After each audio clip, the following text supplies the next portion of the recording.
Good morning, Norway family. It's Pastor Kristie here again, and it's my job to update you after last night's council meeting on kind of where we are at as a congregation. I know we've joined together in worship on the weekends at 8 and at 10:30. The sound has gotten a lot better. Teams have been working on that. The picture and getting closer to who's talking and who's singing, that all has gotten a lot better. So I hope you still are tuning in to find out what's happening in worship on the weekends. What's new is that we're doing the premiere of our worships at 8 and at 10:30 on Sunday mornings. That means that for the hour while they're running the first time, you can chime in, you can chat on the side with other people from Norway who are watching as well. It's a premiere of that experience. After that time, you can go back, you can watch, you can rewind, pause, do whatever. As long as you watch it at some point within a week from when we post it, your attendance will count in our worship attendance numbers for this year. So we hope that that worship experience is still doing the best we can to connect us this way while that's all we have. I also want to update you on where the money's at right now, because that's a big question I've been hearing as I make phone calls throughout the week. Where are we at, Pastor? How much is coming in? Well, last night we had March's numbers, and that's a good thing because March, we actually brought in more money than we did last March in 19. So that's a great thing. Without worshiping together in person for half a month, we still brought in enough money to cover expenses pretty much. That's a great thing. April, we missed all of our worships in person and Easter. So that one's obviously going to be lighter. How much? We don't know exactly yet, but it could be as much as 10,000 light. And as we go into the summer months, being light accumulates in its impact.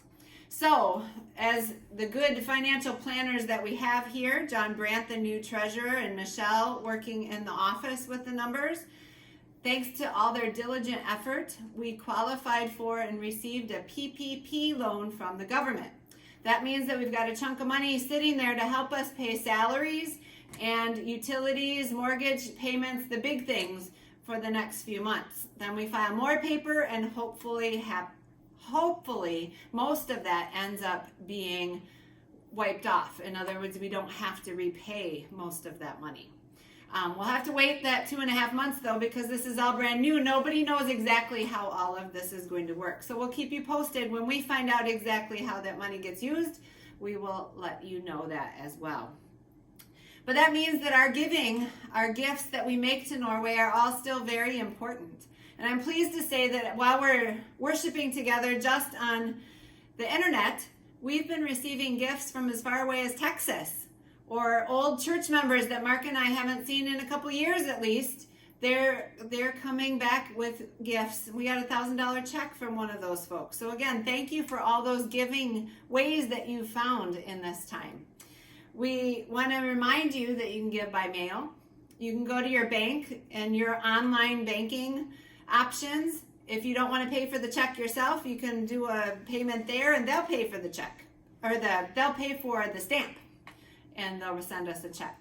You can use the Give Plus app, which you can download to your phone or your mobile device, and there it goes right into your giving log. So for example, Laura never has to track money for our family's giving. We give it all through Give Plus and it automatically gets credited to our account.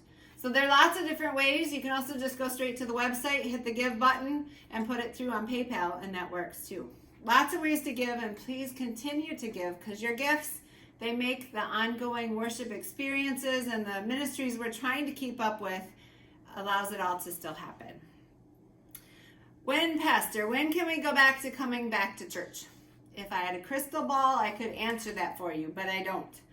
We're still waiting for the government to tell us when people can gather in groups of at least 50 to 100, then we'll be able to invite you back into the building in some capacity. We'll have more cleaning, we'll have more distance set up in between all of us, but at that point we should be able to have some opportunities return back into our building. As we continue to do that though, I want to make sure that you know that the council is looking at all the details. There's oodles of information out there, and they're looking at all of those details to try to make sure that when we do invite people back, it's all done safely and it's all done according to the science behind this virus and how we can gather together safely. What about summer events? Just a couple of quick notes. Bible school can't happen this year because by June we're not sure that those programs are going to be lifted enough to involve 100 people to be together in the building each day all week. So VBS is canceled for this summer. The youth trips that were scheduled in June and July are now July and August to push them back, and hopefully they'll still be able to happen to Camp Hamnicon. Life Fest, we're waiting for an answer from their organizers whether that's still going to happen in July. That's a Christian music festival that a number of people attend with Jimmy. And again, as of today, it's not canceled, but we're still waiting to hear for sure. The big one, though, is our barbecue scheduled for August 1st. It will happen, even if it's just a drive-through.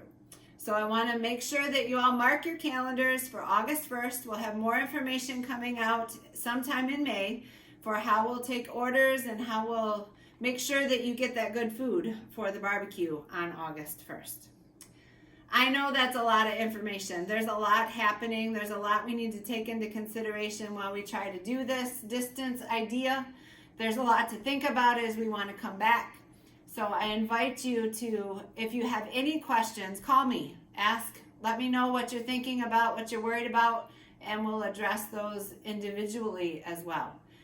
There's a lot going on. God's work is not stopped. The churches may be empty, but it's just because we're deployed out into the world. That's what Jesus wanted us to do anyway, right? To share his love with all the people that need to hear it. So pick up the phone, Skype, do something with family and friends so they know that you care, and we'll be back together soon. God bless.